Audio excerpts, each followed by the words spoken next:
Good evening, everybody. Welcome back to another Ramblin' Live at midnight. For those of you on the East Coast, I'm your usual host of the evening. Those of you got 789, aka Chris, joined by my other cohort in crime, uh, Derek, aka Dark Neon. And no, this is definitely not a Willie the Kid on the Urge.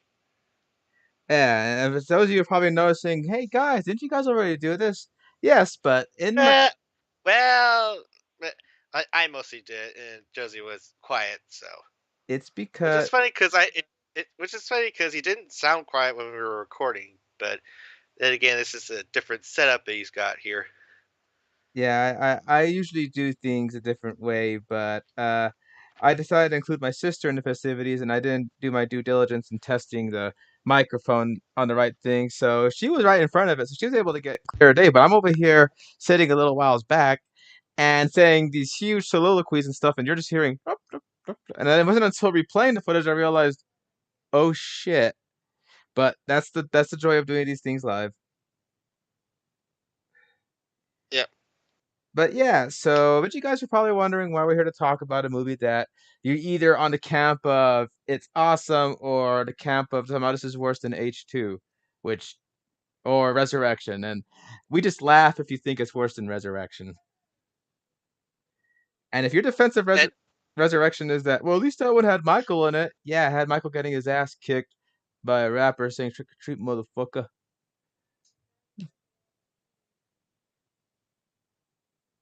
but I the most I would laugh at is people say like, at least the torture is like, no, stop, no, that was not a thought out, concise. It was not even like on the same wavelength.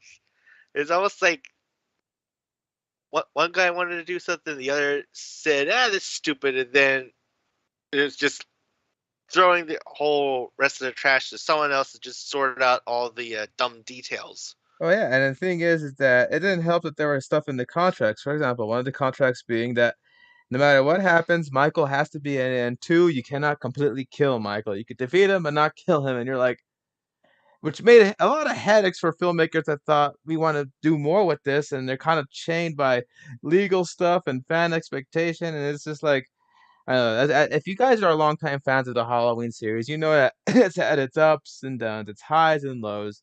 Namely, it was a roller coaster from the tippity highs of the John Carpenter stuff to the lows of everything that followed after, to trying to climb up a bit with the H2O, and then the twisty turnsies of the Rob Zombies.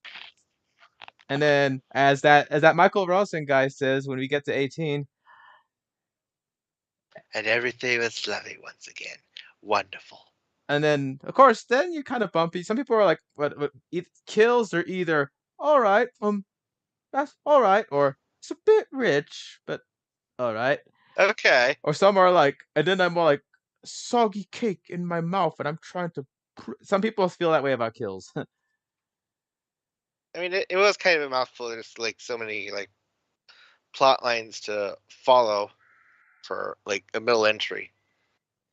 But yeah, the long and short of it, because to be honest, in our last review, we were too busy building up to ends for some reason. I don't know.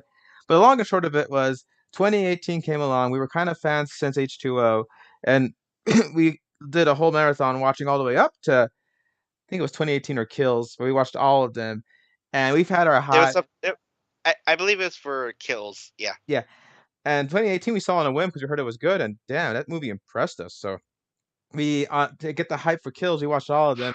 So we saw the highs of the original, the lows of Halloween, Revenge of Michael Myers, which I think is my least favorite of the Thorn movies. And that curses exist, but I can laugh at things about Curse, but there's only one thing in Revenge that I actually like, and it's kind of a stupid scene when you think about it, but I think you know what it is. It's a scene where Jamie confronts Michael, and he has this tender moment he's never displayed in any other version. But then, if you're thinking this is in continuity with two and skin grabs, the guy has mighty fine skin for someone who's been completely burned alive. I'm sure Darth Vader wants to know his secrets. And oh, they'll give like Michael the full treatment, but they won't finish Lewis's face. like priorities, I guess. And then on top of that, it is kind of funny seeing Loomis go batshit crazy to show you how Ahab he's gone trying to stop Michael, like using Jamie as bait and everything. And then Revenge has the weirdest cliffhanger you would never expect because the bad guys left, and you think, okay, well, the movie's over, right? Then some mysterious idiot in black shows up and just busts them out, and then he's at large, and they don't follow up on that until like years later. And that movie almost like felt like it wasn't even a sequel to Revenge. It's just I don't know. This poor series has gone through a hell and high water, man. I mean, you can argue all day about which horror franchise has been beaten up the most by stuff. Right now, everyone's favorite whipping boy seems to be Friday the 13th, given the fact that legal crap has really hamstringed Jason. It's ironic. All the all the impalings, all the full body immolations, all that stuff couldn't stop him. But a little, rights issue was able to keep him at bay for almost what 13 years at this point. Definitely feels like it. Yeah, but anyway, yeah. So Blumhouse saved Halloween from I don't know what it saved it from because the zombie films were okay, but I like how Rob was kind of forced to make two out of contractual obligation. So he had to end two in such a way to say, "Good luck trying to make a Halloween 3 out of that." And I know people give Rob a lot of shit, but it's the fact that like the dude's like literally respectful to like the stuff that he grew up on. And it's like this kind of like yeah, damned if you do, damned if you don't kind of mentality where he like obviously he has to do a remake because if he doesn't, someone else will, and they will do it fucking poorly. But at the same time, he doesn't want to do a note for note recreation because like John Carpenter like fucking nailed it with the original. So it's like, okay, what can I do to make it like stand up, but at least like respect some influences? Like what if Halloween was made today? I guess. He also kind of still made homage to the exploitation films of the 70s and like Grindhouse movies with how violent he took it. And but yeah, and so people were mixed on those, and then the series languished until Blumhouse, the savior of indie horror and low budget horror, almost a modern new line if you would think, pretty much bought the rights and did the unthinkable by making a direct sequel to the original 78 film and bringing back Jamie Lee Curtis herself to reprise the role of Laurie and saying, we're doing a whole fresh thing, like the Thorn stuff didn't happen. Two didn't like all that stuff after the first movie didn't happen, so we can have a nice slate. They even make fun of stuff in the movie about stuff like insinuating that that babysitter that carved up all those kids was her brother or something, and they're like, no, no, someone made that up. And not to mention that not only did I know people would say like, oh well, these movies like just ignored my childhood. It's like then you also see people like the kids wearing the silver shamrock masks. So you go like, okay, so they're ignoring it, but they're also honoring it. Well, that's a twist. But yeah, so that was actually well received, and the funny thing that made it so surprising is the fact that it was made by people you wouldn't expect. You got Danny McBride of comedic fame being a producer, and his director for Pineapple Express, David Gordon Green, doing the directing duties. And you can kind of still see that humor in there because, like, whenever the teens interact, it does feel a little more natural, like a stoner comedy at times. There are laughable moments, like I think the babysitter and the kid interaction is very funny. So that comedy's still there, which always gets surprising when the brutal shit happens. And they've used the ingenious thing of only showing when necessary, and sometimes to make it more horrifying, they won't show you how something happens. You just see the aftermath and go, "Oh my god, what did he do there?" Like that mechanic in the jaw thing. Like, ooh. But yeah, so that actually did good. So inevitably, like the late great Stu Macher said, wait till you see what we got about the sequel, because these days you gotta have a You gotta have a sequel, baby. so we got chill. No, I mean we remember not even a week after that movie was done, we were all hyped about it. Did we get the let's say in October of 2020, Halloween kills, and then in 2021, Halloween ends, and we're like, oh shit, they're actually planning out a trilogy. So that got us hyped, and then of course real life happened, and that got pushed back a bit. But now we're here. Kills came out like what about about a a year. year ago. Yeah, it feels longer, but yeah, it came out a year ago, and we got a kick out of it. Me, namely, because I love the recreation of the '78 night. More of the night he came home, so to speak, almost like a sort of pseudo new Halloween 2. That thing just blew me away with how great it looked, and they even got like a makeup actor, like a makeup artist who was in the art directing team, who looked a lot like Donald Pleasence. They put some makeup on him, and you swear like, holy shit, did Donald Pleasence film extra stuff we didn't know about? Let me put it this way: if I had taken some of this footage, went back in time to like 2012, and just said, guys, I just discovered that there's actually footage of a like scrapped, lost original Halloween 2, and So, then show this footage there, they would be gobsmacked and would want to know the story of what's going on, and but like why did they decide to go with this, the version that we got instead of this one. and what's funny about Halloween Kills is that the title doesn't lie. Michael kills a lot, and brutally too, like, but not in a way that makes him seem like a Jason clone. Because one of the complaints about some of the Thorn movies was that slasher films were kind of, the trend, and Michael started losing his identity by just doing stuff that you would expect any other maniac with a mask to do.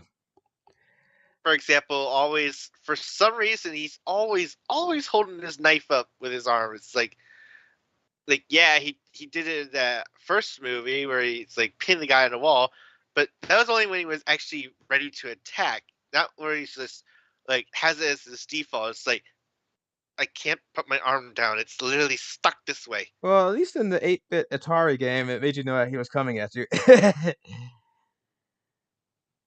But yeah, the kills was like, brutal, but it was setting up for a final confrontation.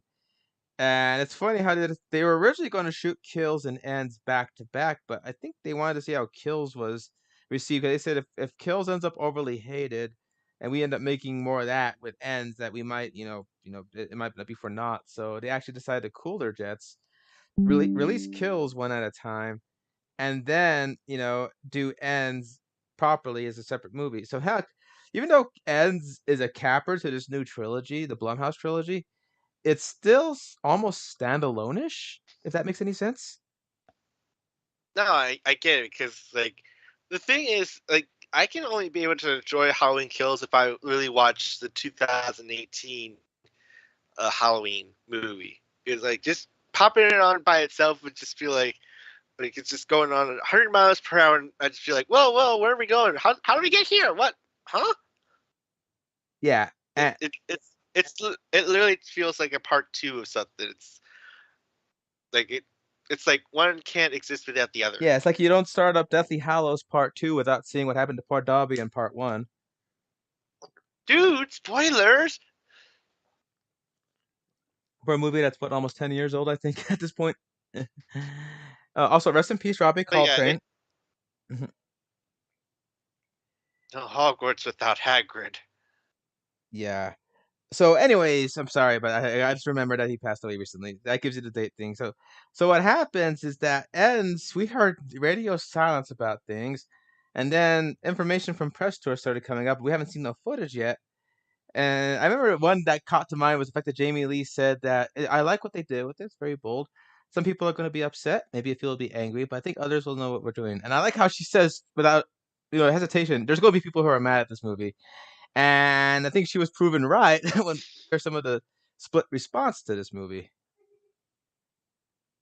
And to be fair, in our book, if there's like a split reaction to something, that's almost far more interesting than if like everyone loved it Or if or if everyone had. everyone hated it, because that means like that's like shows that people aren't like on the same wavelength, and like you can honestly tell a lot about a person if they like something or dislike something. Yeah, 'cause I think I made a crack about how if some people were complaining about the way the climax unfolded here, and but they're okay with H2O, I'd be like, I wonder what H2O did different that would make it okay versus what they did in this one. But yeah, Well, I mean, if we're gonna answer that, they had the prologue with Michael instead of the new character we're gonna introduce here. Yeah, you got a pointer. But Even then, without the intro, it's almost literally like the same amount of Michael in the movies. because yeah, look at And I honestly don't know what to tell you people. well, hell, even the original Halloween, even though he's more of a presence, a character in Halloween one. So his actual screen time could probably be put together in one YouTube video.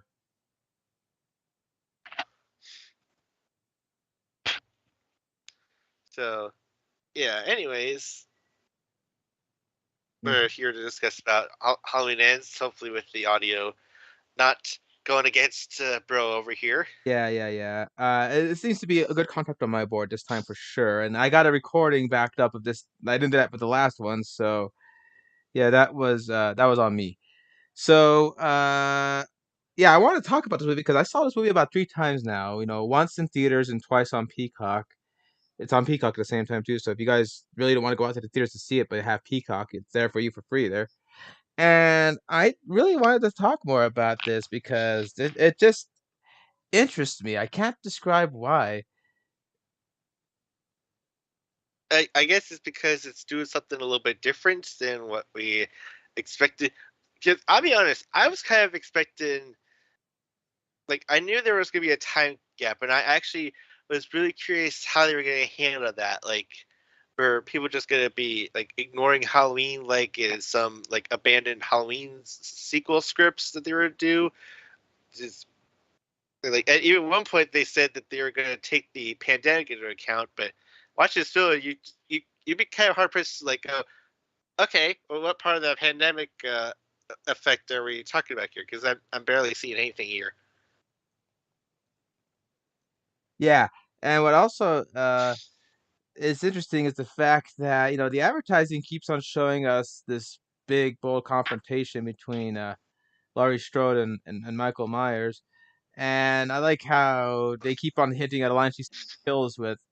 Maybe if in order for him to die, I have to die too. So they keep on, and they like their saga is going to end. I like how, and uh, I thought there was already people who were like deep in covering this stuff that were already getting like either set leaks or plot details out, and they're like saying, "Oh, we might be nervous about the movie," and then I just kind of went in and like saying, "I don't know what to expect." So, right off the bat, you know me, I'm that idiot that pays attention to movie fonts and title fonts that are used for opening credits. So when they used in the past two movies, they were using the orange font respectively. The serif Gothic that they used back in the '70s, and then here they are making this one with the blue, more computerized font. Which, if you're a Halloween aficionado, you'll know that that's actually what Halloween 3: Season of the Witch opened up with to emphasize the technology mixed with magic aspect of that movie.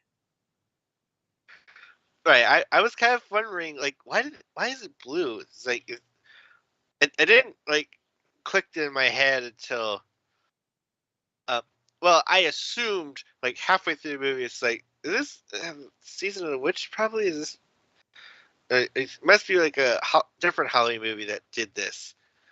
And then, of course, after I come home, Jonesy freaks out. The title cards is like totally season of the witch. She's like, ah, yeah, because it's the third one, isn't it? Yep. And just like the third one, it's widely different. Yeah. So, oh my goodness. In fact, it's so funny. The way it ends is making people come out. Some people are coming out of the woodwork and saying how, well, I always thought Season of the Witch was good. I'm like, where were you guys 40 years ago? It's also 40 years since Season of the Witch came out, so it's appropriate that Ends came out this year. So, funny enough, before I was watching it again at the my drive-in tonight, I noticed that there was a apparently a petition to try to make a do-over because this isn't our Michael Myers, and it's just kind of like, oh yeah, sure, I'll get right on that.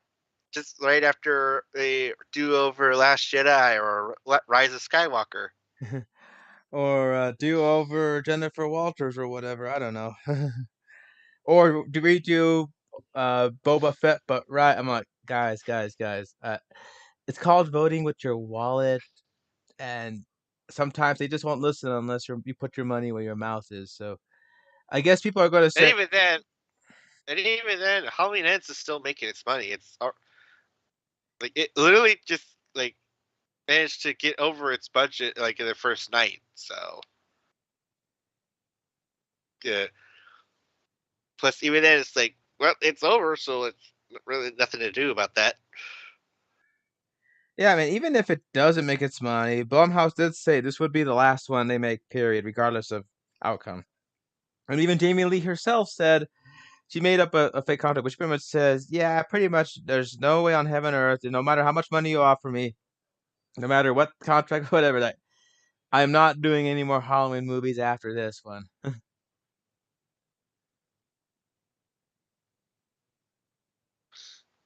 So currently, at this time, it is kind of sitting on a nice worldwide total of 68.7 million against their what was their budget? It says around 20 to 30 million. So it's like at the end of the day, it's not really a bomb. Honestly, they're paying their fines just well enough. I mean, we don't know how much they're going to get for distribution on Peacock anyway, but yeah, because remember, sometimes streaming Right, because right, right, because they even said that Peacock never had this many people that were active to watch this in like their apparently in all their history. well, hell, like this is the same guys who got us Jurassic Park and The Office and a few other things on their exclusive platform. I own Peacock just so my dad could watch the Super Bowl that year, and I forgot to remove it. But I've had some fun watching it. It's allowed me to catch up on great TV such as Sci-Fi and Universal's little murderous psychopathic doll Chucky. That was a great series to watch on there. So needless to say, it's like and to be fair, it's like it was doing a lot better than Kills uh output. So that's definitely saying a lot. That people obviously came to see how this thing actually ends. And plus, consider the fact this is Jamie Lee's like last involvement with this series ever, More dignified than her last involvement with Halloween Resurrection, which she did out of contractual obligation. made them pay out the wazoo for appearance, and then just gave that money straight to charity as a big fat middle finger to them. Because she wanted Halloween H2O to be her end and make Laurie come out being a strong survivor instead of a victim. And then the contract said if he's got to be back, and they say okay, well they had fights about that, but so I don't know if I don't think they had any fights for how they would do this one. In fact, there was one little dispute I saw them thing that the director forbade Jamie from doing one particular stunt because it would be he thought she would really get hurt. I can't have you doing this movie with glass in your face. We'll get to that fight. We'll talk about it. But yeah, but she actually did. He said that 82% of the stunts in that final fight were Jamie Lee herself. There was only like one or two that had to be someone else for insurance reasons. But other than that, I think she was in agreement for how the story turned out. And it also, like the last one, also raises interesting questions about the world of today and all that stuff because Kills had this whole idea about how mob rules makes everybody fools, which we saw with the whole Evil Dies Tonight Forever that was raised up, and one poor sap who had nothing to do with anything ended up suffering the consequences of that. And this one is it definitely okay. To best describe it, it almost feels like the first time I watched it, it felt like I was watching like almost like a classic monster movie. If that makes any sense, like the Universal monster movies. But then when I was watching it with my dad, and like it clicked the second time, we were just like, "Oh, this is kind of like Christine, the John Carpenter film." Which I'm starting to wonder if that was kind of a little bit of a on purpose of that. Well, I think it was. I think the director did admit that it was. I think to make the thing more on the nose, it would have been funny if they had a Plymouth Fury in I the. I was literally waiting for them to have it as a cameo in that junkyard. And hell, even I think even John Carpenter cheekily made the soundtrack whenever we were having that junkyard confrontation. It almost sounded like it was the start of the typical Christine theme. But oh my gosh! So yeah, like I said, I still remember just going in. and me and my sister had a ball with it. And it's funny that the people in my workplace who've seen it, they seem to like it too. So it's like, yeah, it's gonna be divisive across, I mean, divisive across the board. But so far, more people than not that I've encountered either really liked what they were trying or appreciated it. They weren't too big fans, but they at least liked it. But there's again, there's the fact that like it is telling that the fact that the cast and crew were kind of upfront and honest, say like, look, this movie's gonna piss off people, and we're still gonna put it out regardless. So again, those petitions are gonna mean Jack Dilly and Squat. And that Jack left town. yeah. So, why are people so mad? Well, let's just kind of jump into that because what's funny is that unlike the last one, this one doesn't pick up directly from the events of Kills. In fact, it takes place a whole year after, and they're introduced to Corey, played by Ray. I got it right here. Shoot, sorry.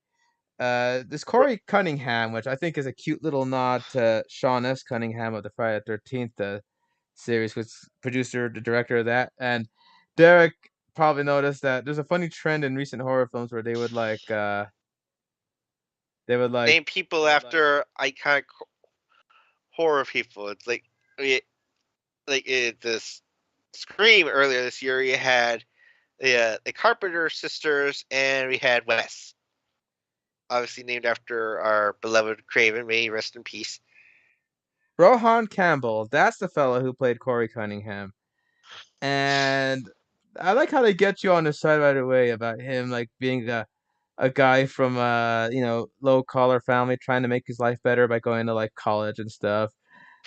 Easy getting easy money, taking care of a kid on Halloween night, even though the whole town is still kind of looking over their shoulder after the events of Halloween Kills, with like the mom warning him that he has nightmares and says that Mike, someone's coming to get him. So it's like, hey, sounds like kid stuff. And you think, okay, this is innocuous, and you're probably expecting Michael show up here. Well, plot twist, he doesn't.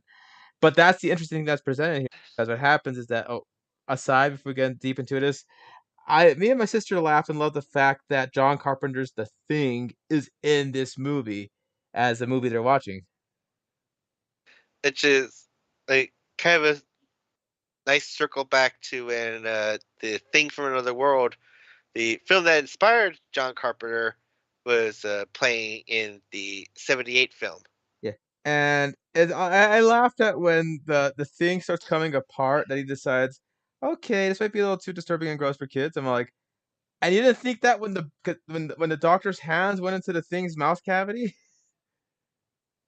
I think the better question is, you didn't think that when the like the dog dog split apart. mutated, the face literally blossomed out like a fucking flower of death. And then even funnier, the fact that unless they were channel surfing in the middle of the thing, and I don't know what TV station would show the thing completely uncensored anyway, but yeah, but I thought that was a fun little callback. So the thing is that due to a little joke goes a little out of hand when the kid locks him in a cellar, talking about how the boogeyman is going to get him because the boogeyman only kills babysitters, not kids. And at the exact which moment, is the parents. which is kind. Oh, go on. Sorry, we'll get to your point, but I was just gonna say it's honestly funny considering the fact that back in '78, the boogeyman was the thing that children feared and mocked, that they were gonna get each other. But now with Michael Myers, it's like, oh no, it's just if you're a babysitter, like you've pretty much just signed your death warrant there because he's gonna get you. And then, oh my gosh, it is in the matter of poor timing. The parents come home just as Corey yells that he's gonna kill the little brat and kicks the door so hard that it knocks the kid out, and he falls clean over 3 stories of stairs and splats on the ground. Like, oh shit! And that's when I knew we were in for a different Halloween movie when like you killed a kid in the first 5 minutes, straight up. uh, Major props to the effects guys for making it look practical. Because yeah, there is no. My audience pretty much just reacted the same exact way when they saw that kid just pretty much hit the ground. There, it's like there's like no hint. It's like, okay, well that must have been like a CG just because they couldn't like make a kid look that real or convincing. But But nope. yeah, and then Corey's left holding the bloody knife, so to speak. And the Halloween Ends titles rolls, and then we get the whole thing of I like how the pumpkins keep showing these different jack-o'-lanterns like bursting out of each other. Maybe a an analogy for how the evil keeps transcending and transferring, if you want to interpret, because each I see, was I was honestly thinking they were just kind of like doing the best of showcasing all the different jack o' lantern designs. but Because like I swear, because I swear I could have sworn that one of them looked like the pumpkin that kind of was like the last thing we saw in the theatrical version of Curse of Michael Myers. yeah, the one that when Loomis screams and then the candle goes out. Yeah, And then, of course, they make a direct homage to too, like where there's a fresh pumpkin, but the fresh pumpkin opens up and you see the flesh and it looks almost like blood and stuff. I was half expecting a skull to be hidden inside that mess as like a to two's opening. And I love how Laurie talks about how it's been years since Michael's attack during the massacre of 2018, and how kind of put a sickness on Haddonfield where a rash of violent crimes happen around every Halloween, and everyone's like, "Well, Michael did it," or even if Michael never interacted with them, they're like hanging themselves and stuff like that. It's just crazy. Like, there's a part where Derek made a crack about how when Laurie was testing Karen's house, and says, "Boom, you're dead," and he says, "Well, that's nonsense, Laurie. Michael doesn't use a gun." I thought of you when they're seeing a pair of shot up couple, and someone's all, "You think it's him?" And he's all, "Nah." Michael doesn't use guns. So I do like that they're saying how it just seems that a curse had been placed over Haddonfield ever since that knife went down back in the 60s and the 50s, and 78 happened and then 2018, so it's almost like a cyclical thing. So she's just trying to move on with life, and by writing a memoir, like all great, survivors do eventually. They write books about their story and stuff like that, and to help maybe getting it out there will help the pain heal. Who knows? By the way, it was the 60s. 50s was when Michael had been born. Oh yeah, but 60s was when he killed Judith, and then 70s was when he came back. Yep. Yeah. So, yeah, and you see her trying to play the part of happy homemaker, which is to kind of make up for all the years of being a prepper. Back when she thought that like Michael was gonna be insatiably like addicted to try to find her, regardless, no matter what, and then find kills like it's all bullshit, all of it. Yep, and it was all a complete happenstance, man. So she decided, yeah, and she stopped living with Michael over her shoulder, and she's actually been trying to be more of a helping Allison make a life in Haddonfield and stuff like that.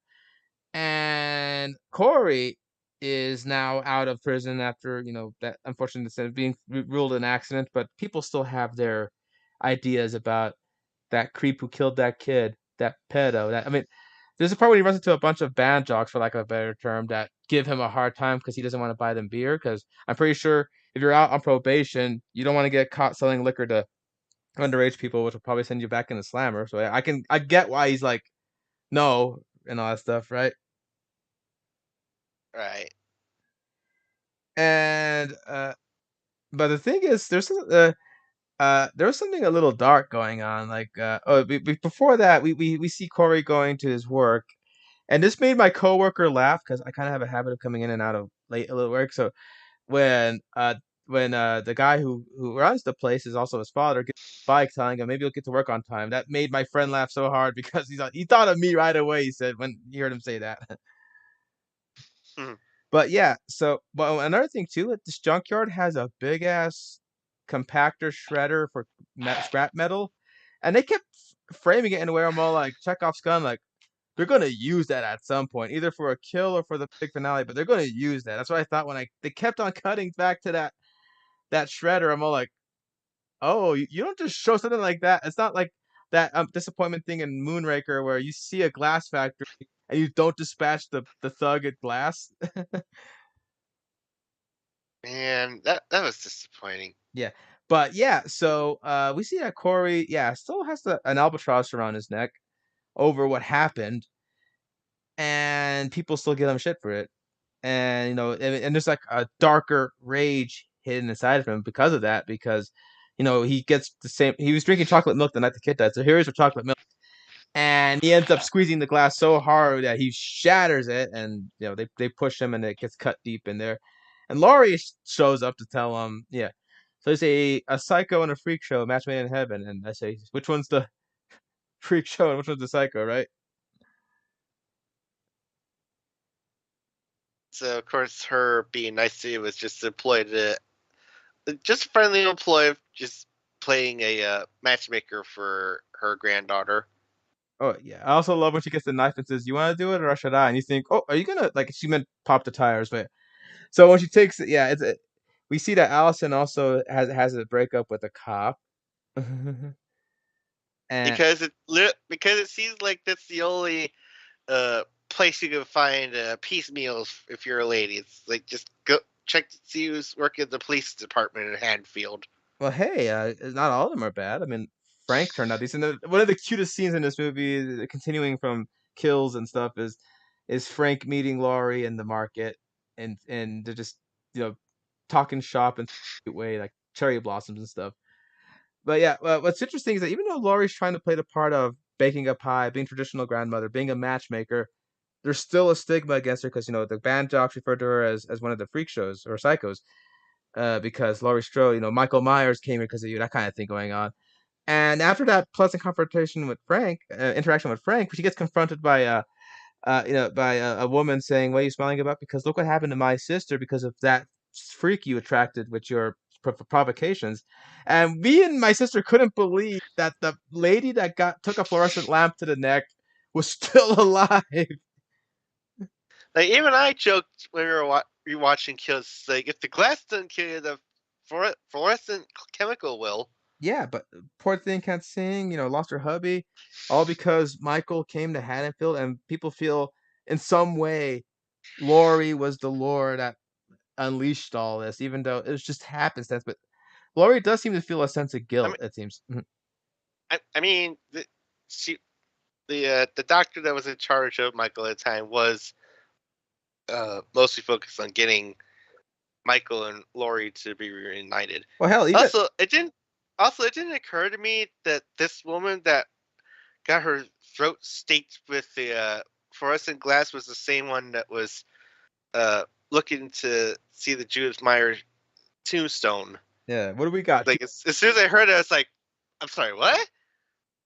I, okay, I need a citation of this because those two women don't look anything alike. Oh no, that's the same lady. Yeah, rewatch 18 and Kills, and then you see like, oh damn. But it is so funny that she reprised her role for all three, and yeah, Laurie's still thinking, well, yeah, it's hard to get away from Michael, given that hell, even the local radio shock jock, Willie the Kid, says how she supposedly made fun of a guy with brain damage, and that's what made him snap and destroy the whole town. So everyone keeps adding their own legend, their own myth to why Michael is the way he is, even though no one knows the straight story. But that's kind of like in real life. You'll say a small little thing about someone on a little post, and suddenly that becomes the biggest thing of this guy diddles kids or strangles cats in his sleep, even though it was that kind of stuff, and people will start taking it wholesale, man. Yep, Uh, on it's top, honestly kind of it's honestly kind of a sad reality when you think of it. but although another funny thing too is that my friend liked this, the fact that Willie the Kid makes fun of the fact that Michael's like, how the hell can this old ass man take a beating, be shot, dropped, and everything like stuff, and still slaughter a whole town? But I'm telling you, this guy's not human. Gee, what gave you that idea?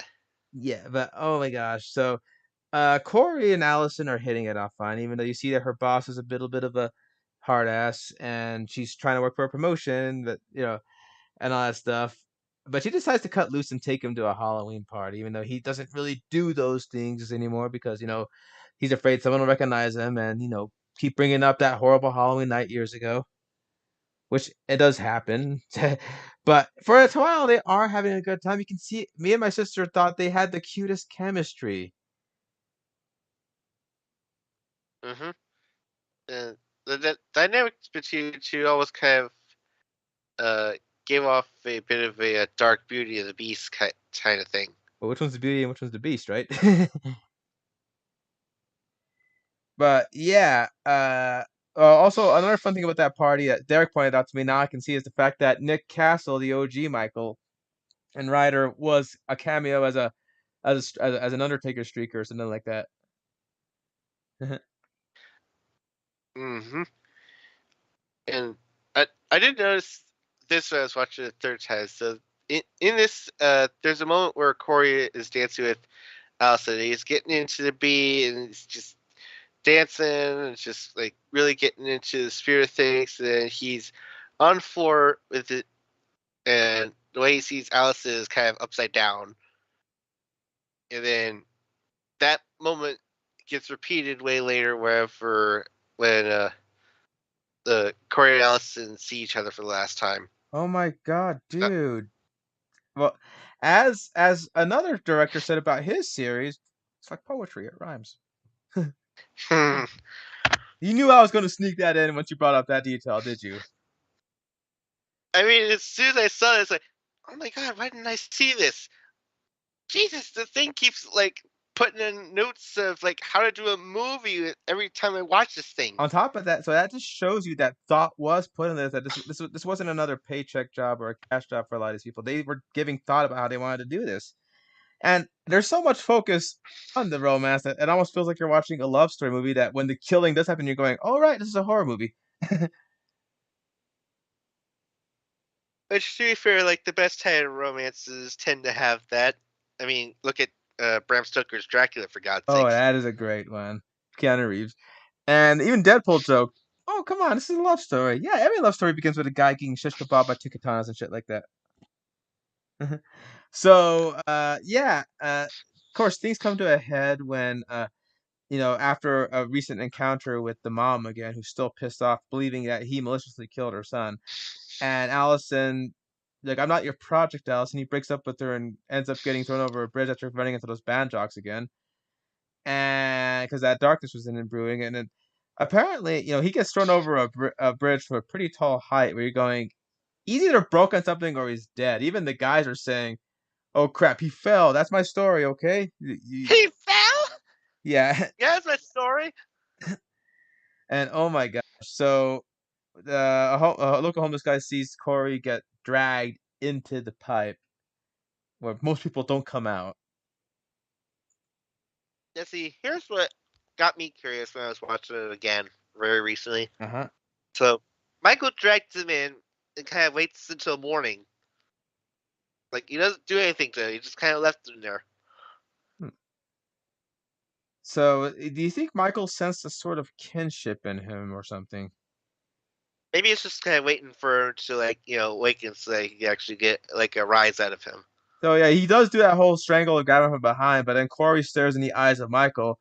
I think those two have a moment of recognition, and that's when Michael like lets him go. And oh my god, the music is so amazing in this part. John Carpenter and his son really made an amazing soundtrack that complements this thing. It's synth, but it's also classic. I mean, it's just the music that plays when Corey like gets out of the hole and realizes, holy shit, I just had an encounter with Michael Myers and lived.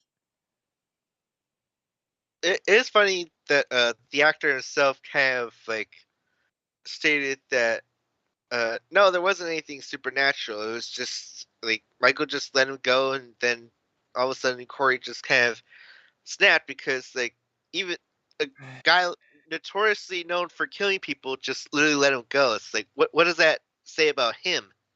Yeah.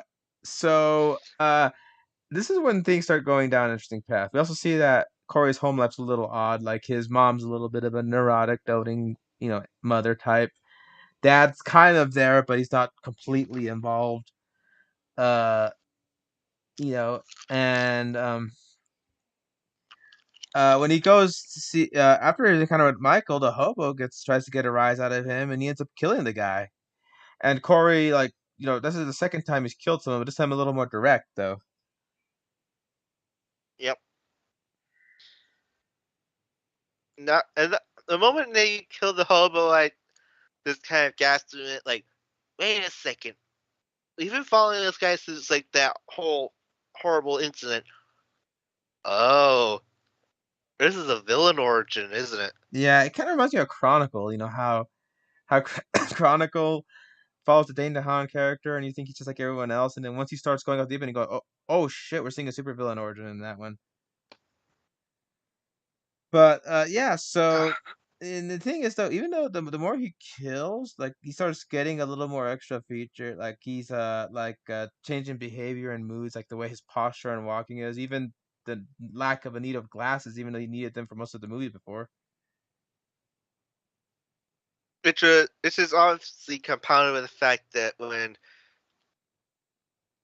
later he lures someone into the same sewer to tell Michael to show him how to kill, like, and when Michael does the same, he goes from like looking like this like 65-year-old septuagenarian, like literally like on his own hands and knees after suffering lacerations and wounds from like two different movies. He looks very infected in some of his areas too. And obviously his lungs are still probably reeling in from having to be in a fucking burning building that was like gas emitted. And living in a sewer for who knows how long. So he goes from like a case study of like how the fuck is this guy even alive, and with each kill and stab, it's almost like he's kind of regaining like his like his better days. His strength is coming to Yeah. turn back. Hell, yeah, and hell, even the Halloween theme was kind of understated when you first actually see Michael, like a low piano going bum bum bum slowly. But the classic Carpenter theme starts becoming more prominent the more he starts killing.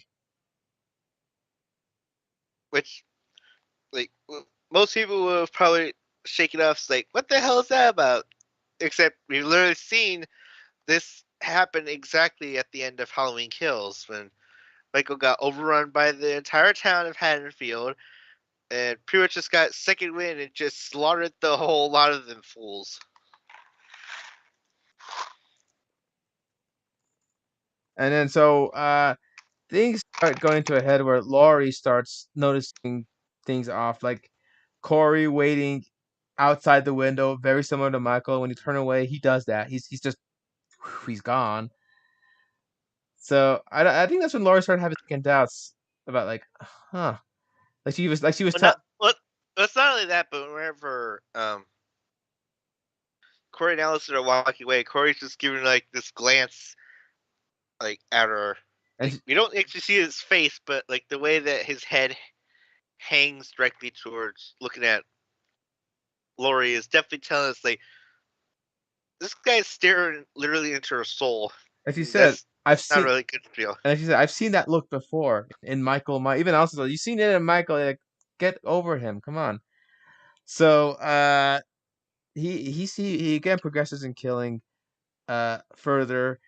Like him and Michael go on a go and kill the doctor that screwed over Allison after he picked the other nurse over her just because she managed to sleep with the guy. And Michael recreates a classic by impaling the nurse onto the wall just like he did Bob way back in the day. Although props to Corey for being very creative with this kill of the doctor of having a plastic bag over his head so he doesn't scream, and to make a callback to another Holly movie, we need a corkscrew, man. Yeah, he just yeah. And oh man, so but the more he kills, though, the more he allows himself to be free with Allison. Like when he went up to the tower and talks about how he always saw that tower as a beacon for something better. He'd always climb up it and everything like that.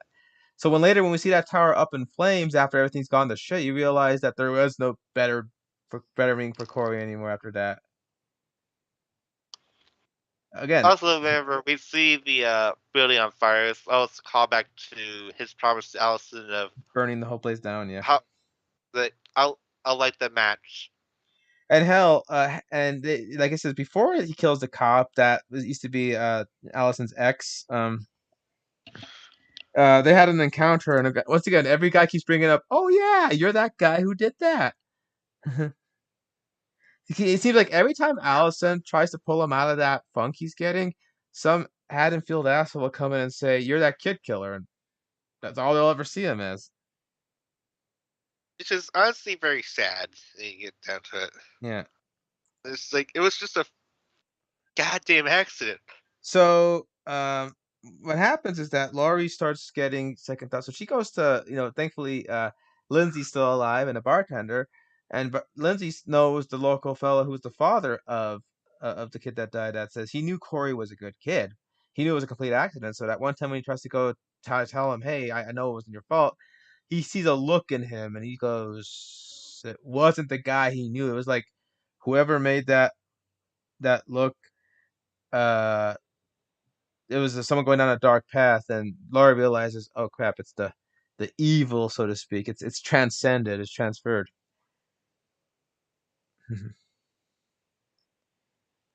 And to be fair, even though Michael's not doing a lot of killing, there is still some pretty grisly kills in this.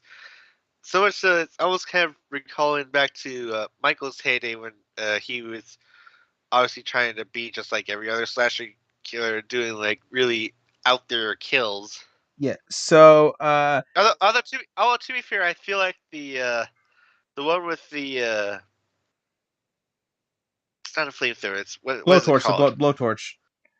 The blowtorch definitely emulated the Halloween 2 kill of drowning that woman's face in scalding hot water. Yeah. So eventually, Laurie confronts Corey, uh, telling him how you got to stay off of Allison and all that stuff, and he even points out you're the one that set us together. There's a funny moment that happens during the radio tower scene when he kind of falls off slightly high spot and falls on his back, but he's on his back and he sits up the exact same way Michael would do in the 70s. That kind of made me giggle when I saw that scene happen. It is also pretty telling again to the makers of this movie when Corey like antagonizes and accuses her of like you started this. You which you might think that it's only just about her setting him up with Allison, but also think back to the fact that she gave him her switchblade to cut the tires, and Which ended up that killing the switchblade is. hobo. But Mhm. yep, And also, you could argue she started this too by bringing Michael back and the whole fight thing. So, and that also goes back to the whole Haddonfield blaming Michael and her thing too in that scene too. But I like how Laurie points out there's two types of evil. There's the external force, like the predators in the dark and everything like that, that you have to fight, just keep the tribe alive and all that stuff. And there's the evil that comes from within. That's a little more hard to detect and effects. That's the most dangerous, as she said. yep. Yeah. And again, in the original video we did before Josie's audio kicked out, I kind of had this theory that kind of brewed up in my mind when I was rewatching it the second time that Laurie has had the same type of darkness in her, but has kept it at bay to focus it directly on uh, revenge on Michael Myers. To be fair, she wasn't exactly this glowing person of sanity after her initial attack in '78, Well, hell, like where that. she literally spent years prepping up a death trap house that would honestly make Jigsaw blush, and the fact that she like learned every single like firearm, which would make John Wick go, so, "What are you doing later?" Like guns, lots of guns. Yeah. And the fact that she even almost indoctrinated her own daughter into her uh, madness and descent On to top the of, point that she lost custody of her almost. oh yeah, and there was also the fact that she literally sees the shadow of Michael over her. Like one of my favorite scenes in the original 2018 is when she's watching Michael being transferred, and she wants him to do something to have justification for finally shooting him to get him out of her life, but she can't. And you see like this shadow, uh, of Michael like looming literally outside her window, even though he's in the things that show you that she's lived with this trauma forever. So here she is, finally out of it in ends, but she still kind of utilizes some of that. Trevor is basically saying, don't hurt Allison or I'll end you. Basically, that's her promise to him. And also the fact that she also still retains her abilities to quickly vanish in and out, like she's goddamn Batman. Hmm. Like And seriously, I seriously, I'm wondering how the hell she managed to get it. Does she like literally slip off her uh shoes to walk barefoot to get out the door? Because when Corey was like walking toward the window where apparently she could have escaped, I can still hear his footsteps. So what the hell was she doing? and then of course there was the at this point Allison and him make plans to say we're gonna ditch Haddonfield. So before he goes to go forward with that plan, he had there's also that weird ass friend point out was eerie and weird was when he has a conversation with first the Laurie talks with his parents and they're saying your granddaughter would be so lucky to find someone like him, and then later scene we see we see her saying that she's gonna take you away, we'll go, but she just suddenly slaps him, but at the same time just suddenly goes, oh my god, it's like a switch just turned on, like two different people. I mean, it was just a weird scene, and then the father so detached just goes, hope you find some love someday. Like that scene was so weird and off kilter, man. I can't explain what's unsettling, but it's a little, there's a little off, don't you think? I think it's mostly because the fact that Corey's face just keeps getting like dimmer and dimmer into the shadows. He's just staring, not barely blinking even. Just like what Loomis described with Michael. Mhm. But man, it's kind of like I understand there's people that really wanted more Michael Myers in this movie, but like to be fair, the point of this trilogy was not to have more of him, it was have more of Laurie and giving her an actual conclusion instead of like dumping it all with the 5 minute cameo in shitty 2000s movie. Yeah, so things come to a head when this is probably the most controversial moment for everybody. When Corey just has to go down to Michael and actually, fight him to try to take his message. Says, you got something I need. To be fair, it wasn't really much fighting. It was just mostly like he kind of jumped on Michael and just kind of like struggled him down to the floor to just get the mask off him. Yeah, the whole time Michael was like shoving up like, hey, hey, like mostly going like, hey, man, don't touch. Like, yeah. Then it goes to a head of like multiple like hitting and stuff like that. And yeah, that scene was almost kind of funny actually. But yeah, so he does get the mask, and Michael gets up, and he has like the funniest whole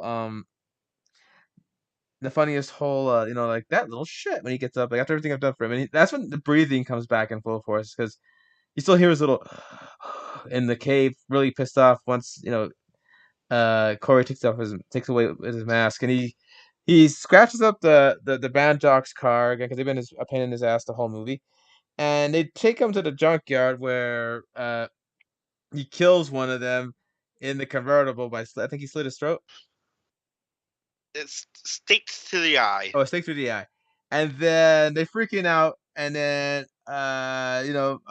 they try to go over the fence because it was closed on them. And oh man, Michael got it pretty bad being stuck to the fence when it gets hit by a truck, but lives pinned under the whole thing. And they go to like the yeah, they go to like his father's place and tell him like, hey, just psycho out here and I think that he gets a gun.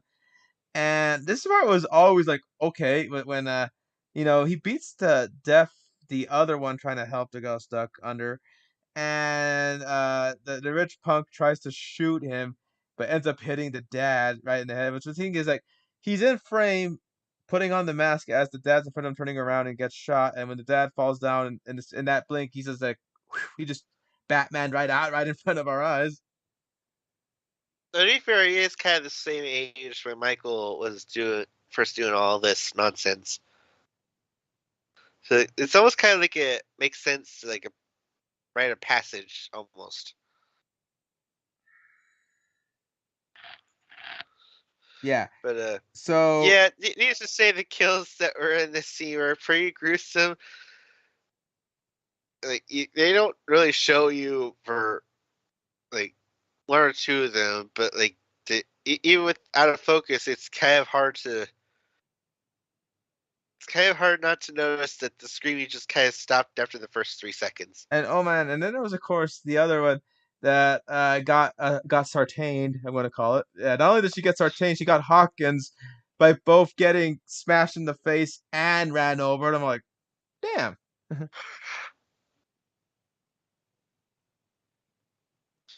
So then, of course, the Achilles just keep going as he like targets his own mother. So it's obviously a callback to when Michael first killed his sister. And of course, then Willie the Kid was a pain in the ass for most of the thing, and spreading that whole, you're that killer, and Michael's this and that. That he just has to pay him a visit. First, he kills the receptionist that was trying to keep him from going in there, and he kills him by bashing his jaw in so much that his tongue sticks out, and then cuts the damn thing off and lets it roll on on the DJ on the disc turntable. Like that one made us go, ooh, like we just just went like yeah, there were more brutal kills with the other people, but that one just just it just gives you like, oh damn. Especially because he's still alive as the tongue gets cut off, man. And then afterwards, the tongue's just kind of like wobbling about on the turntable. And then hell, and of course, Laurie had one big blow up with Allison, knowing she was going to run away.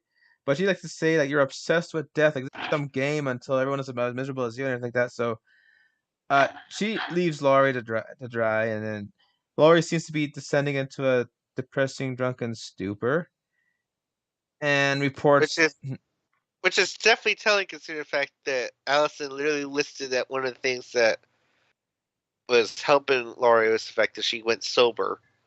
Yeah, so she's drinking a lot and has a rifle. I mean, has a gun in her study and anything like that.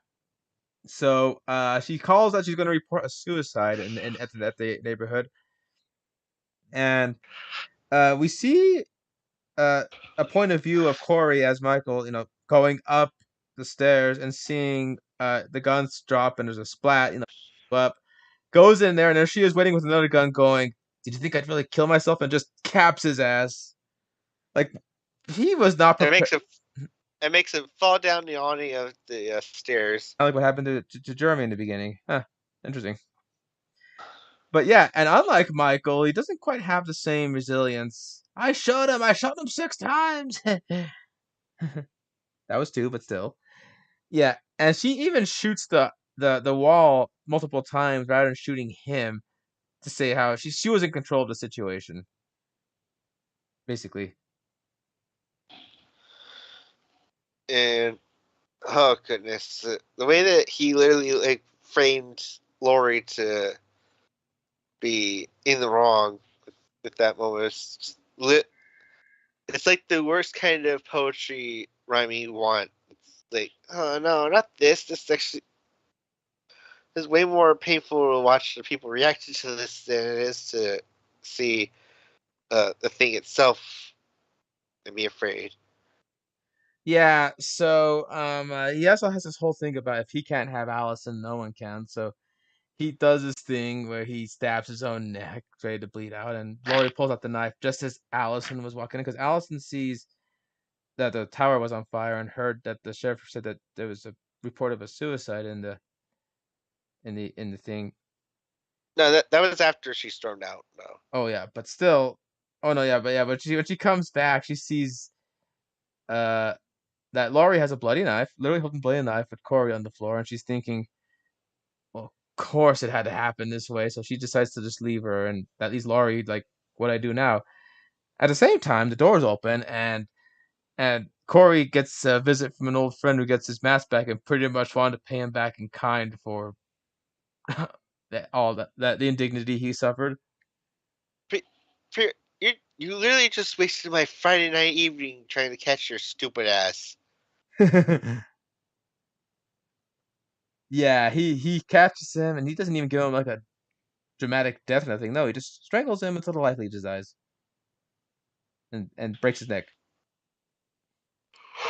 And because Laurie is nearby, I think Michael figured, what the heck, you might as well just stalk her too. And then the fight of all fights begins. And it's literally like one after another where Laurie like just using a knife to just kind of pin him down. And even before that, we had uh, a bunch of extraneous things that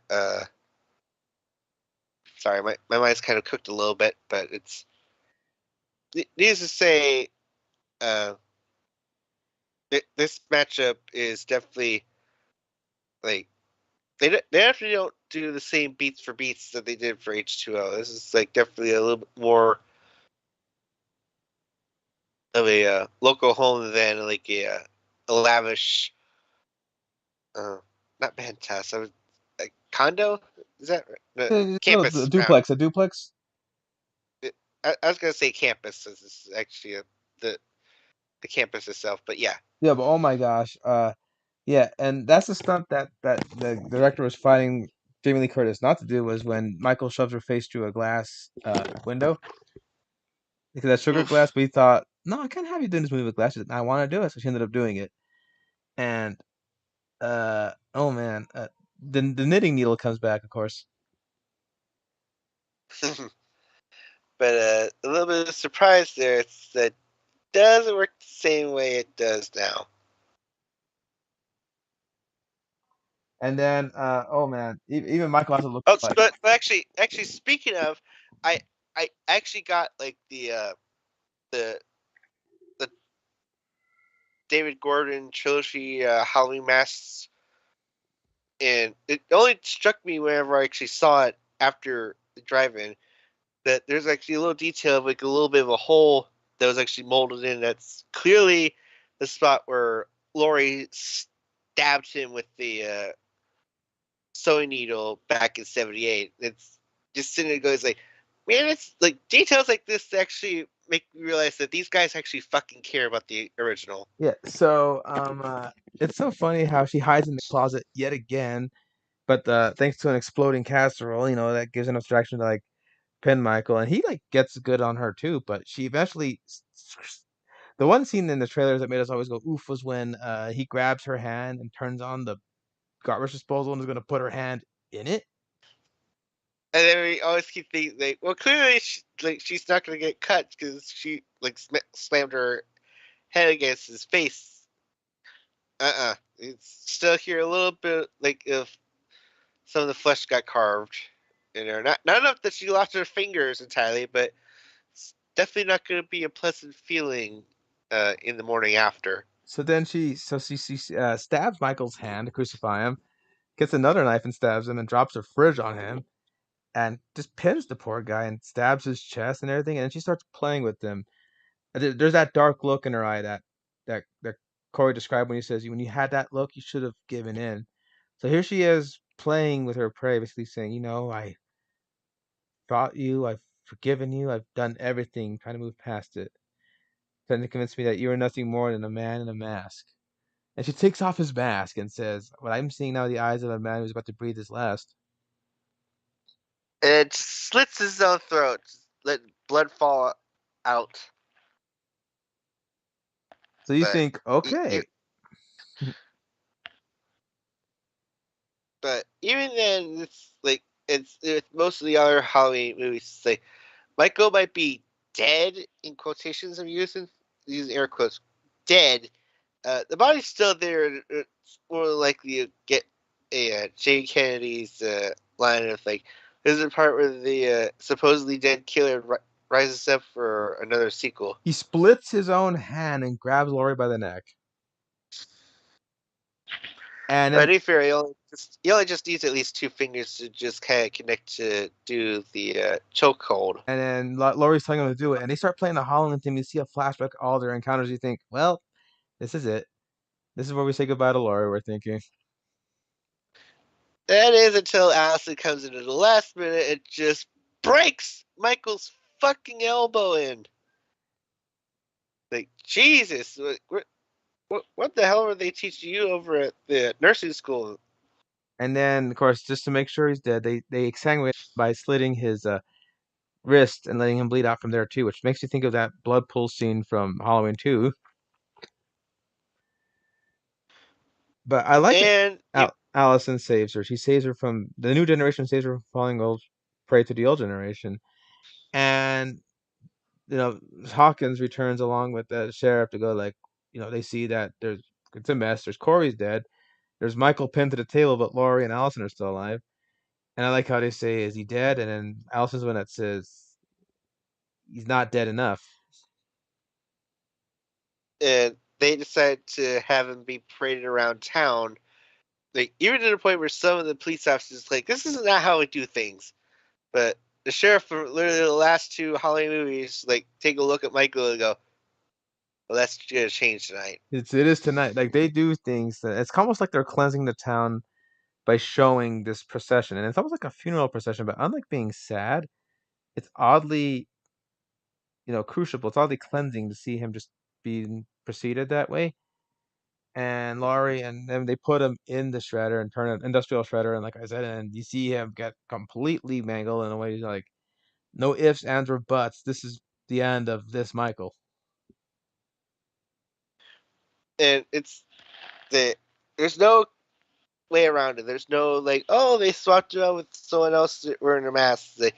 There's no like, well, he's dead and all, but like he's gonna open his eyes and it'll be fine. It's like, unless he have a voodoo priest like cobble together all of that mangled garbage, which I'm pretty sure they probably sifted it through the junkyard to make sure that like all the pieces are scattered, then yeah, it's gonna be kind of hard for Michael to come back from this.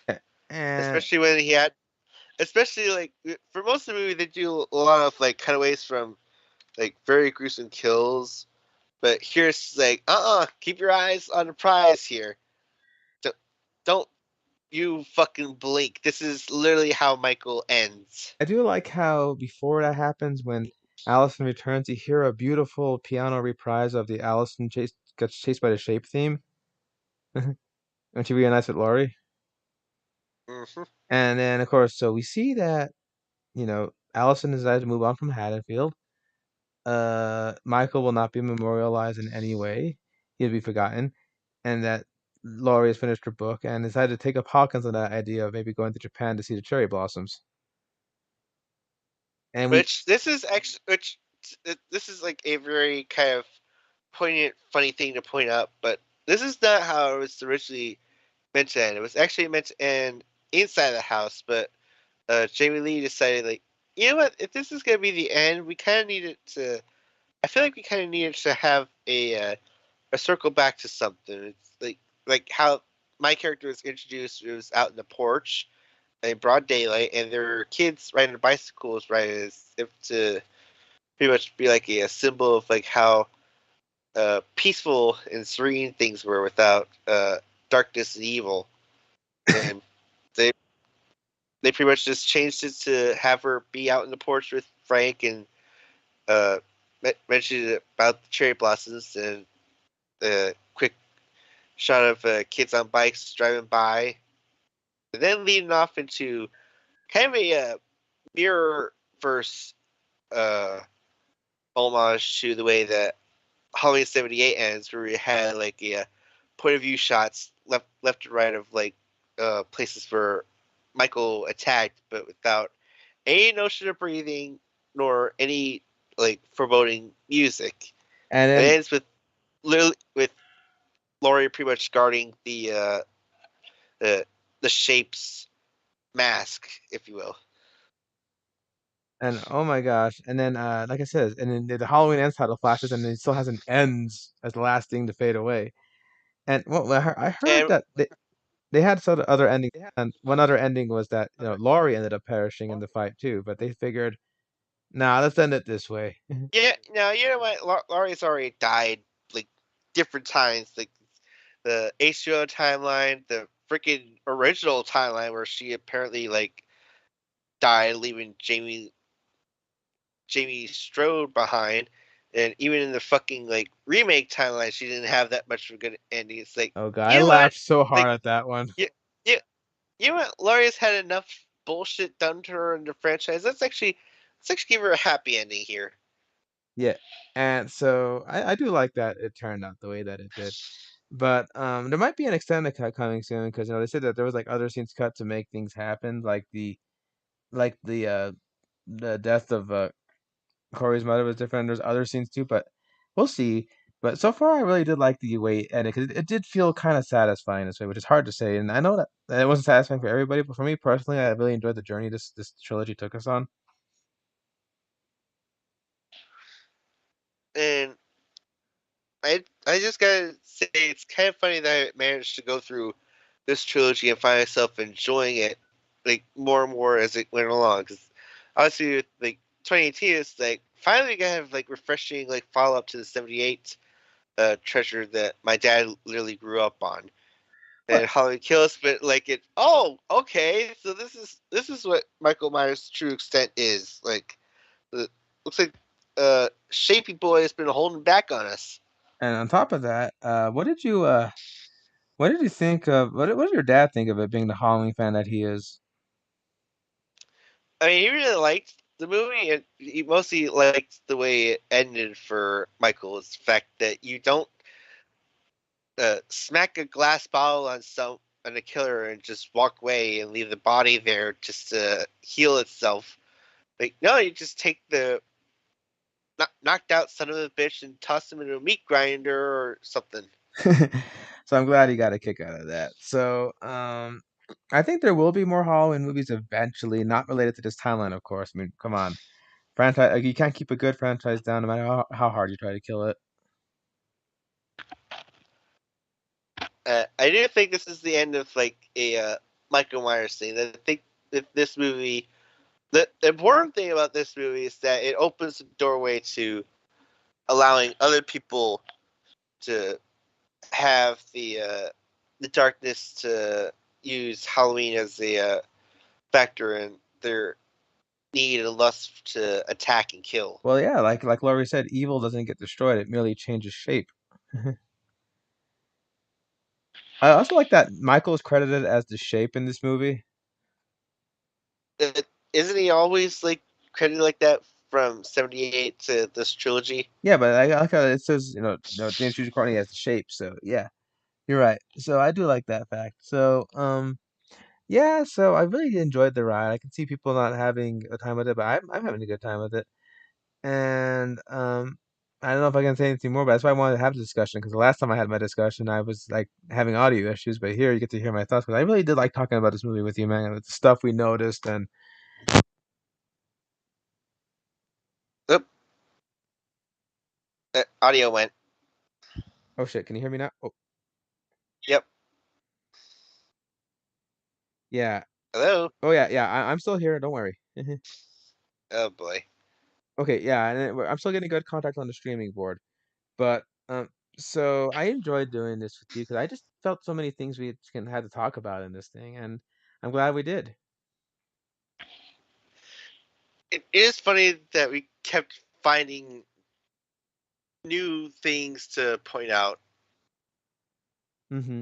Oh, So that's usually a mark of a good movie is someone paying attention to setting up some things. I think years down the line, history will decide whether it was a complete disappointment or not. Like right now, it's very raw for some people, so but who knows? Maybe opinions might turn around because remember, everybody hated Season of the Witch because there was no Michael period, but people have come around to respect the difference it tried to do, and there's some good performances to enjoy about it. So maybe the same will happen to Halloween Kills. Oh, and on another, And yeah, just please, for the love of God, no one say like, oh well, now we have to love and respect the third trilogy because at least it focused more on Michael. It's like, yeah, it did focus more on Michael. I'm sorry, what was which? which part was it that we felt more sympathy with him? Was it the one where he's trying to reconnect with his niece after trying to kill her in the previous movie, or the fact that it turns out he's not crazy at all? It's actually just cursed to. Oh no, wait, he's not. It's not a supernatural thing. It's just a DNA experiment. Okay, whatever. Like, ride your boat high. Yeah. Oh, or we're gonna respect the fact that he had a trailer trash family and sees a white horse and his mom all the time, and then his only other words is die.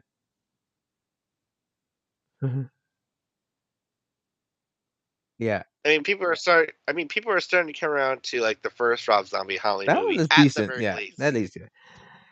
And then, oh my gosh, I do like how that one ends with Laurie blowing off Michael's head and screaming, mirroring almost an infant's cry, and you see like that little family video of her with Michael as a kid. Like that was sweet to me. Mhm. But yeah, so yeah, that's my thoughts on Halloween Kills, and to kind of change subject a little bit, but still fit And I mean, Halloween ends. Sorry, it ends. It ends tonight. On a related note, but not exactly Halloween related, but I still want to bring it up, is that this week also marked the 20th anniversary of The Ring, the remake of Ringu that was made by DreamWorks, and we just watched it on a whim for the anniversary, and I gotta say that movie still creeps to me the fuck out, man. After all these years. it's and the funny thing is, the drive-in I was watching a movie that kind of emulates a little bit of the Ring storyline. That Smile, Interesting. and it's as soon as I like realized the connection, it's like, oh yeah, it does feel like, because it's got the whole supernatural like ticking time bomb essentially, and there's like this mystery of like trying to figure out what the hell the deal is with this Is thing and that what to do about it. is that also Paramount? That is it. It's a Paramount movie. Damn. But yeah, dude, we were just watching it, and there's a mood and atmosphere that you feel for 2 hours, and by the time you're out of it, you still feel a little uneasy. It's hard to describe, man. Yeah, especially feeling easy if you still own a working VCR. Sadly, we did a review, a rewatching of it. Sadly, it was kind of dampened by the fact that Derek got a VHS copy and was looking so forward to watching it on its original format, only to find out that it wasn't a working tape. Yeah, there's something rattling inside it. I did buy another one immediately after we watched that, so hopefully that one comes in. But needless to say, as soon as it comes into the door, I'm literally testing it like straight up. I'm not gonna do a whole like, oh, I just want better just wait until we actually watch it. So it's like when the cursed tape images pop up for the first time, it's like, oh no, you got 7 days. Blah blah. My gosh, Huh. like I said, it just eases you in and gives you detail after detail, but not the whole picture until the end. And I love how you think, oh, we did the whole false resolution that we release the spirit and everything's free, until they go, you weren't supposed to help her, and they go, oh shit, it's still happening. So and No, no, you idiot! You free your spirit, but rage and fury, you're still out there in that tape. and oh my gosh, this detail always creeped me out even before. It's during the middle point when her copy gets watched by her son, and you see the Welsh end shot like normal, but in this, you see an extra frame where you kind of see the hand starting to come out of the well. That always got me for some reason. I have no idea why. Maybe it's the fact that well, wait, did she make the copy after? I mean, before that image happened? She made it before, yes. Okay, so I would say like, well, that's indicative of the fact that there's someone already affected whose time is also growing short. But she inadvertently kind of like saved herself like the trouble, like literally like, I don't know how many days in, like 2 days in, Yeah, that well, she literally solved her problem without knowing it. but oh man, and like I says, the one kill that's still kind of like oof to watch is when the father, Mr. Morgan, decides to do the old electric toaster television death, and they it's not bloody or graphic, but you just feel like, I mean, Naomi Watts screaming doesn't help. But you're just going like, God, that's a horrible thing to witness. And oh man, I don't know. I honestly thought that the gruesomest death was the poor son of a bitch horse that just decided to jump ship.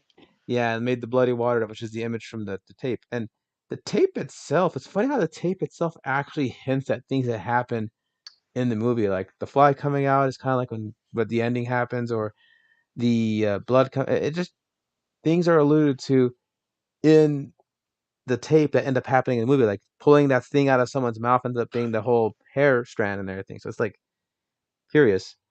And oh man, the jump scares are few, but when they do happen, you go like usually it's whenever they show you the aftermath of what happened. Like when I always, I'll be honest, I watched the ending with a pillow when they're talking about all the stuff that's happening. And Noah's face gets shown for a brief second. And I go, shit, man. Mhm.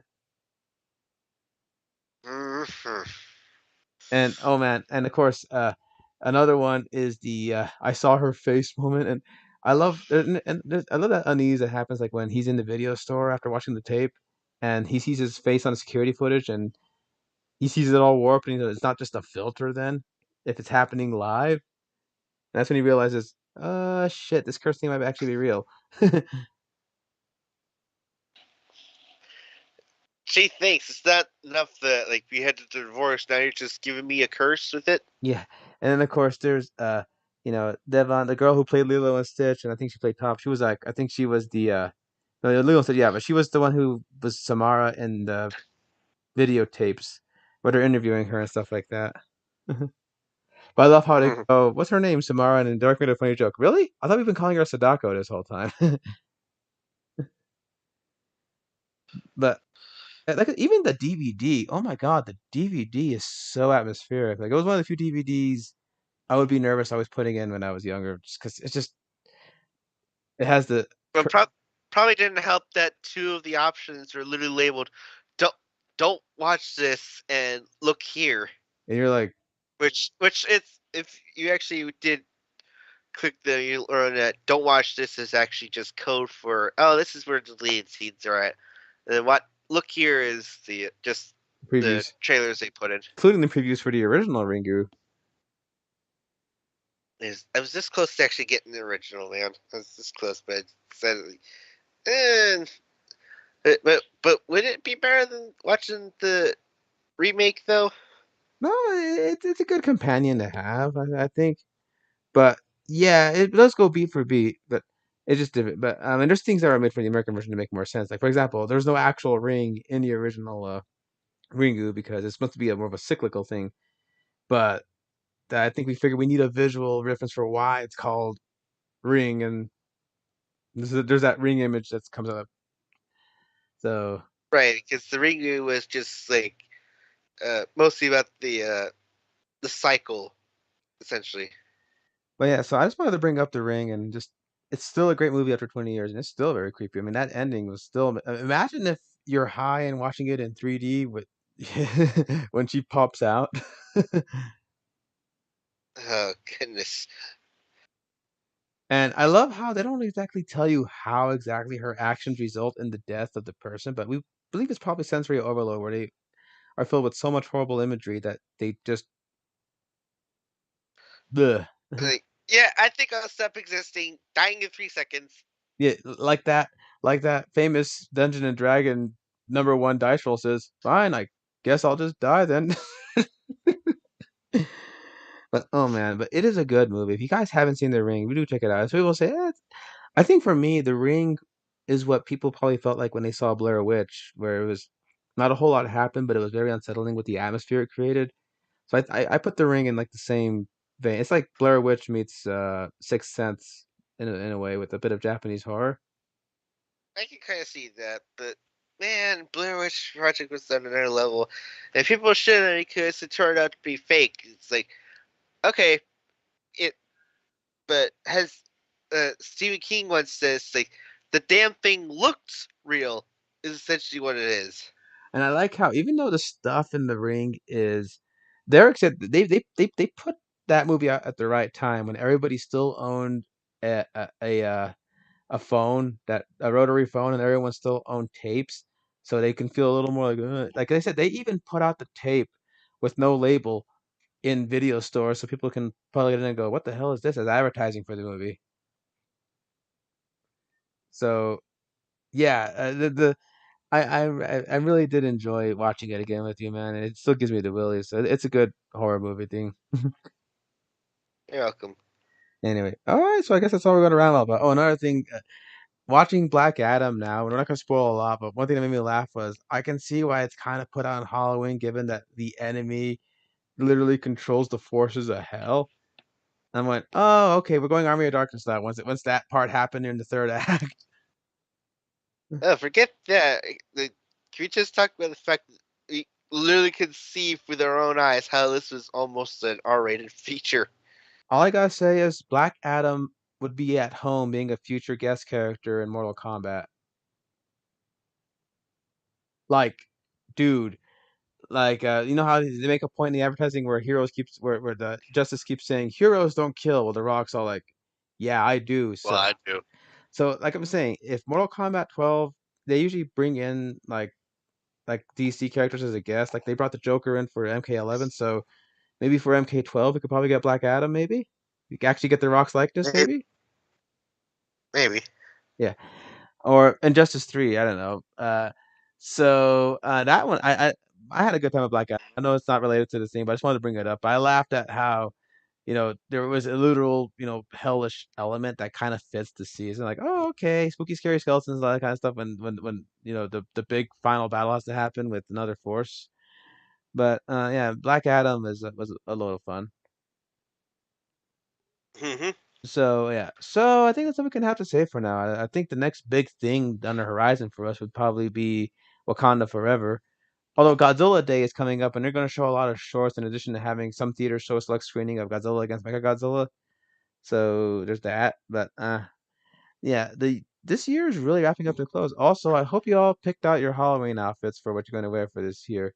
Derek's going to actually be the shape this year. Mhm. Yep.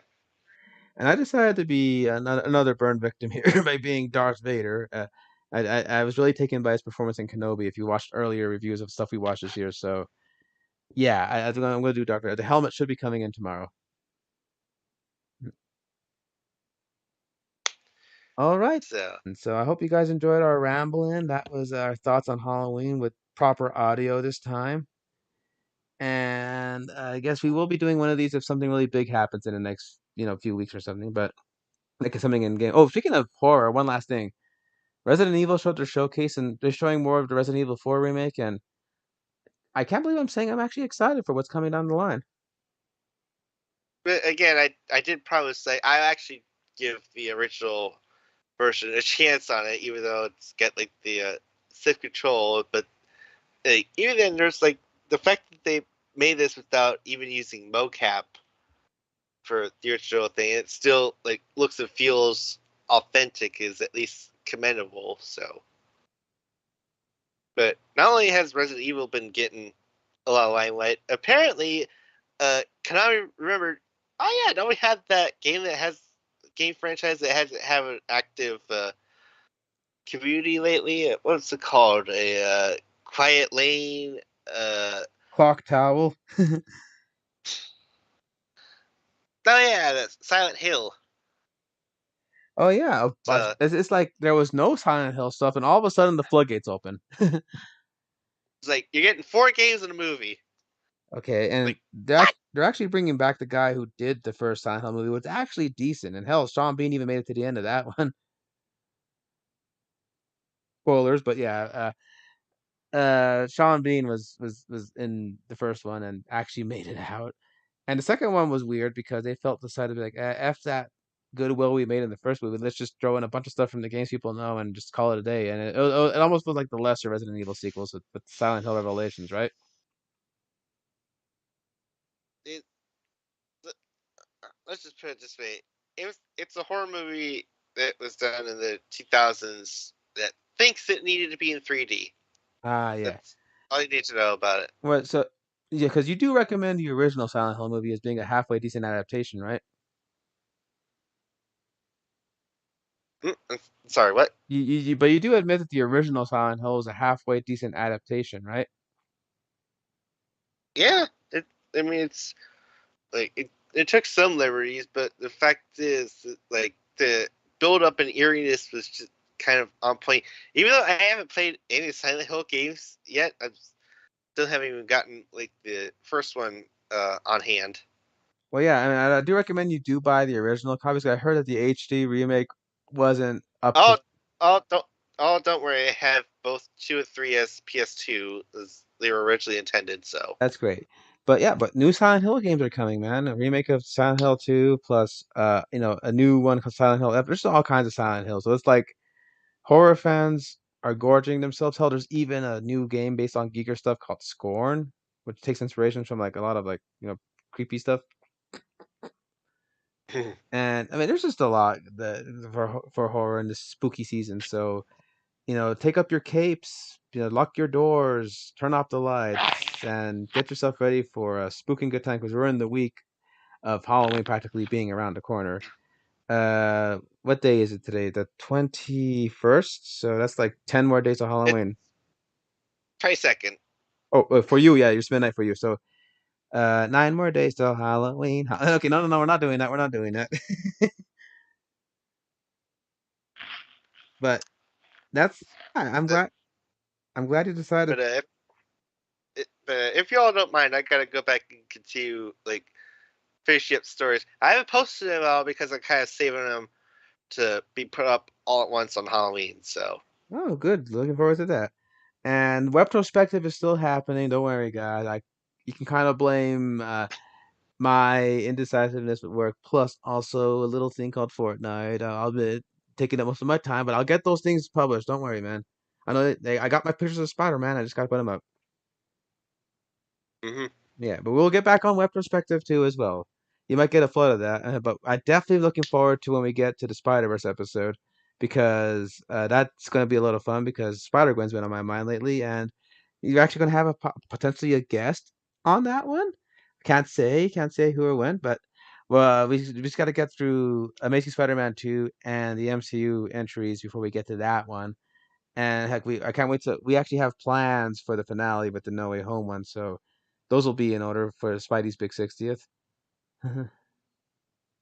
and I believe that's all we got to announce or discuss or say anything that's on our mind. So Alrighty then, guys. So thank you. If you guys are watching the Halloween night, happy Halloween. If you guys are watching it after, uh, sorry. So I hope you all enjoy. And also, it's not a big deal why we're doing this around Halloween. The fact that our first rambling ever was on Halloween, if I remember.